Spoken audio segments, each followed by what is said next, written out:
Hi everyone, আজকে একটা ছোট্ট লাঞ্চ প্যাকিং ভিডিও আমি আপনাদের সাথে শেয়ার করছি। এর আগে ফেসবুকে অনেকেই দেখেছি যে এরকম শেয়ার করে, আমারও ভীষণ ভালো লাগতো ওগুলো দেখতে। তাই আজকে আমি যখন আমার হাজব্যান্ডের জন্য লাঞ্চটা প্যাক করছি ভাবলাম আপনাদের সাথেও শেয়ার করে নিই। এখানে বাটিতে, আলাদা একটা বাটিতে আমি একটু ভাত দিয়েছি।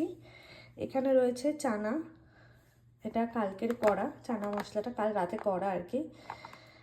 আর এখানে রয়েছে লাউয়ের কোপ্তা, মটরশুঁটি কারি পাতা দিয়ে লাউয়ের কোপ্তা।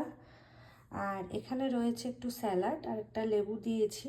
আর এখানে রয়েছে 2 পিস কালাকাঁদ। এই কালাকাঁদটা কিন্তু আমাদের ইন্ডিয়ান স্টোর থেকেই আনা।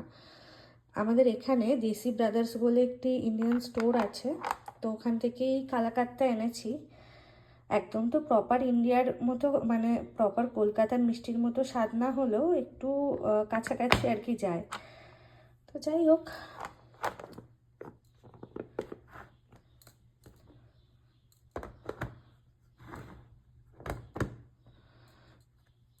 আমার হাজব্যান্ড তো এত পদে নিতেই চায় না, অভিজিৎ, তাও জোর করে করে আমি আর কি এত পদে দিয়েছি।